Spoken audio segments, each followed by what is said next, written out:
Halo teman-teman semua, perkenalkan saya Alisa Putri Haryadi dari kelas 9D. Nah, hari ini saya akan membahas tentang statistika, peluang, kesebangunan, dan kekongruenan. Yuk kita mulai dari statistika. Nah, statistika adalah ilmu yang mempelajari tentang cara mengumpulkan, menyajikan, menganalisis, dan menyimpulkan data. Hari ini kita akan fokus pada mean atau rata-rata, median atau nilai tengah, modus, dan juga jangkauan atau range. Mari kita mulai dari mean atau rata-rata. Rata-rata adalah bilangan yang mewakili keseluruhan data pengamatan. Simbolnya adalah X bar. Rumusnya adalah jumlah seluruh data dibagi banyaknya data. Kemudian median. Median adalah nilai yang berada di tengah-tengah data yang telah diurutkan.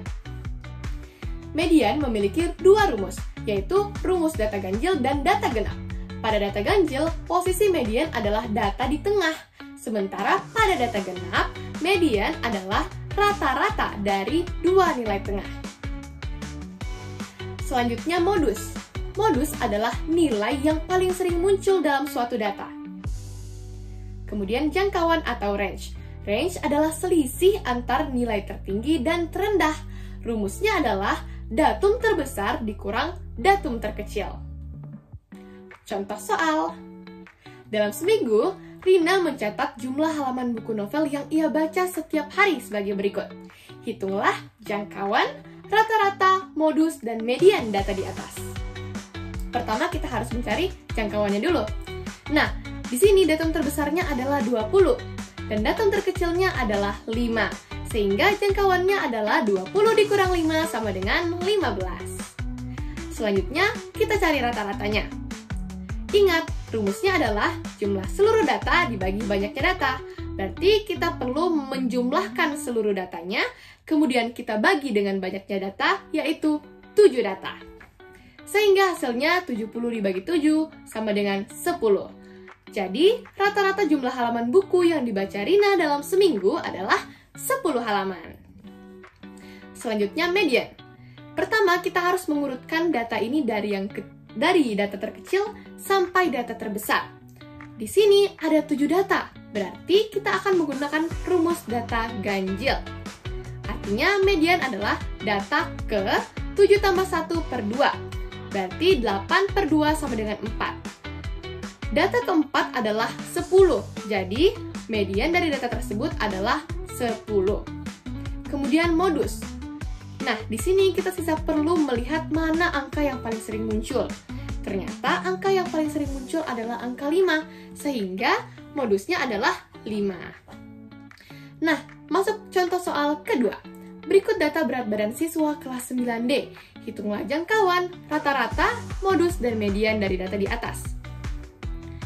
Nah, pertama jangkauan. Di sini datum terbesarnya adalah 44 dan datum terkecilnya adalah 40. Sehingga jangkauannya adalah 44 dikurang 40 sama dengan 4. Kemudian rata-rata. Pertama kita buat satu kolom untuk mengalihkan berat dan frekuensi. Misalnya 40 dikali 4 sama dengan 160, 41 dikali 6 sama dengan 246, dan seterusnya. Setelah itu kita jumlahkan hasil perkaliannya, dan hasilnya adalah 1266. Nah, kemudian kita bisa mencari rata-ratanya. Caranya 1266 dibagi dengan 30, hasilnya adalah 42,2. Jadi rata-rata berat badan siswa adalah 42,2 kg. Selanjutnya median. Nah, untuk median kita tambahkan satu kolom untuk melihat rentang datanya sebagai berikut. Setelah itu, karena di sini banyak datanya adalah 30 data, maka kita akan menggunakan rumus data genap. Berarti median sama dengan data ke-30 dibagi 2 sama dengan 15. Kemudian data ke-15 ditambah 1 sama dengan 16. Artinya mediannya adalah data ke-15 ditambah data ke-16 per 2. Hasilnya 42 tambah 43 per 2. Sama dengan 85 per 2 sama dengan 42,5. Jadi median berat badan siswa adalah 42,5 kg. Selanjutnya modus. Nah, modus adalah data yang paling sering muncul. Di sini data yang paling sering muncul adalah 43. dia muncul sebanyak 10 kali. Jadi, modus dari data ini adalah 43. Kemudian kita masuk ke peluang, materi yang kedua. Nah, peluang adalah angka yang menunjukkan seberapa besar kemungkinan suatu peristiwa atau kejadian akan terjadi. Di sini kita akan mempelajari tentang peluang sederhana, peluang majemuk, frekuensi relatif, dan frekuensi harapan. Kita mulai dari peluang sederhana. Nah, peluang sederhana adalah peluang dari satu peristiwa tunggal tanpa melibatkan kombinasi dengan peristiwa lain. Rumusnya adalah jumlah kejadian yang diharapkan dibagi jumlah kejadian yang mungkin terjadi. Contohnya, sebuah dadu 6 sisi dilempar sekali. Berapa peluang muncul angka genap? Di sini kita mengetahui bahwa angka genap dalam dadu ada 3, yaitu 2, 4, dan 6. Kemudian, total kemungkinan angka ada 6 angka. Sehingga, peluang angka genap adalah 3/6 atau sama dengan 1/2, kita kali dengan 100% sehingga menghasilkan 50%. Jadi peluang muncul angka genap adalah 1/2 atau 50%. Kemudian peluang majemuk. Peluang majemuk adalah peluang yang melibatkan lebih dari satu peristiwa. Ingat, kalau ada kata dan itu artinya perkalian, dan kalau ada kata atau itu artinya penjumlahan. Contohnya, sebuah koin dilempar dan sebuah dadu dilempar. A. Berapa peluang muncul gambar pada koin dan angka 5 pada dadu? B. Berapa peluang muncul gambar pada koin atau angka 5 pada dadu? Nah, di sini pertama kita harus mencari peluang gambar pada koin. Kita tahu bahwa ada 2 sisi pada koin, satu sisi gambar dan satu sisi angka. Berarti peluang gambarnya adalah 1/2. Kemudian kita mencari peluang angka 5. Di sini kita tahu bahwa angka 5 pada dadu hanya ada 1, dan total kemungkinan angka pada dadu ada 6. Berarti peluang angkanya adalah 1/6. Nah, sekarang kita menjawab soal pertama, yaitu berapa peluang muncul gambar pada koin dan angka 5 pada dadu. Berarti 1/2 kali 1/6 sama dengan 1/12, kita kali dengan 100% sehingga menghasilkan 0,083%. Selanjutnya, soal kedua. Berapa peluang muncul gambar pada koin atau angka 5 pada dadu? Nah, berarti ini kita akan jumlahkan. Berarti 1/2 tambah 1/6, kita samakan penyebutnya, sehingga menjadi 3/6 tambah 1/6, sama dengan 4/6, atau sama dengan 2/3. 2/3 kita akan kali dengan 100%, sehingga menghasilkan 66,67%. Nah, lanjut ke frekuensi relatif dan frekuensi harapan. Nah, frekuensi relatif adalah perbandingan antara banyak kejadian terhadap banyak percobaan yang dilakukan. Nah, rumusnya adalah banyak kejadian per banyaknya percobaan. Contohnya, sebuah dadu dilempar 30 kali.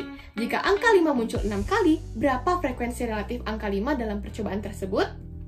Nah, di sini berarti frekuensi relatifnya adalah 6/30. Atau sama dengan 1/5. Kemudian kita kali dengan 100%, menghasilkan 20%. Kemudian frekuensi harapan. Frekuensi harapan adalah jumlah kejadian yang diharapkan terjadi dalam suatu percobaan.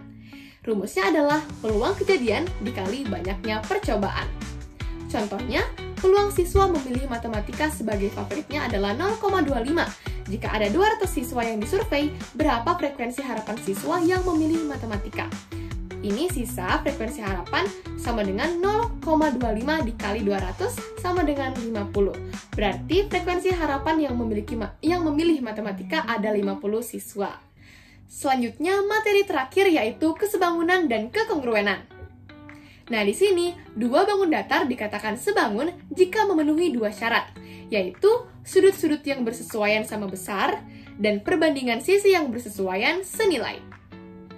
Kemudian, dua bangun datar dikatakan kongruen jika memiliki bentuk dan ukuran yang sama, atau memenuhi dua syarat yaitu sisi yang bersesuaian sama panjang dan sudut yang bersesuaian sama besar. Ini adalah contoh kesebangunan pada segitiga. Jika segitiga A, B, C, dan EFG sebangun, maka berlaku AB per EF sama dengan BC per FG sama dengan CA per EG. Kemudian, ini adalah contoh kekongruenan pada segitiga. Di sini, sudut yang bersesuaian sama besar. Misalnya, sudut A sama besar dengan sudut D. Selain itu, sisi yang bersesuaian sama panjang. Contohnya, sisi AB sama panjang dengan DE. Dua segitiga dikatakan kongruen jika memenuhi salah satu syarat berikut. Pertama, sisi-sisi-sisi, di mana ketiga sisi yang bersesuaian sama panjang.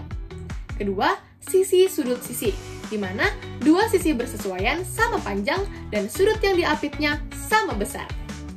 Ketiga, sudut sisi sudut, di mana dua sudut bersesuaian sama besar dan sisi yang menghubungkannya sama panjang.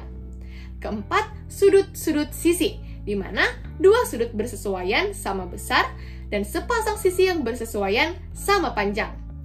Ini adalah contoh kesebangunan pada segi 4. Nah, di sini berlaku AB per EF sama dengan BC per FG sama dengan CD per GH sama dengan AD per EH. Kemudian ini adalah contoh segi 4 yang kongruen. Di sini sudut yang bersesuaian sama besar. Misalnya sudut A sama besar dengan sudut Q, sudut B sama besar dengan sudut P. Selain itu, sisi yang bersesuaian sama panjang. Contohnya, sisi AB sama panjang dengan QP dan sisi BC sama panjang dengan SQ. Nah, kita masuk ke contoh soal. Selidikilah apakah dua trapesium di bawah ini sebangun? Jelaskan. Ingat, syarat kesebangunan adalah sudut-sudut yang bersesuaian sama besar dan perbandingan sisi yang bersesuaian senilai.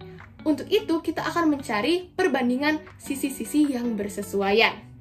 Di sini, AB per SR sama dengan 8 per 16 atau sama dengan 1 per 2. Kemudian, DC per PQ sama dengan 2 per 8 atau sama dengan 1 per 2. Ternyata perbandingannya sama-sama 1 per 2. Karena perbandingan sisi-sisi seletak sama, maka kedua trapesium sebangun. Kemudian, buktikan segitiga di bawah ini kongruen. Nah, ingat, syarat kekongruenan adalah sisi yang bersesuaian sama panjang dan sudut yang bersesuaian sama besar. Nah, di sini kita lihat, PQ ternyata sama dengan QR, PS sama dengan RS, dan SQ sama dengan SQ karena dia berimpit. Sehingga segitiga PQR dan RQS memenuhi syarat sisi-sisi-sisi, yang berarti segitiga tersebut kongruen. Nah teman-teman, demikianlah presentasi dari saya. Sekian, terima kasih. Wassalamualaikum warahmatullahi wabarakatuh.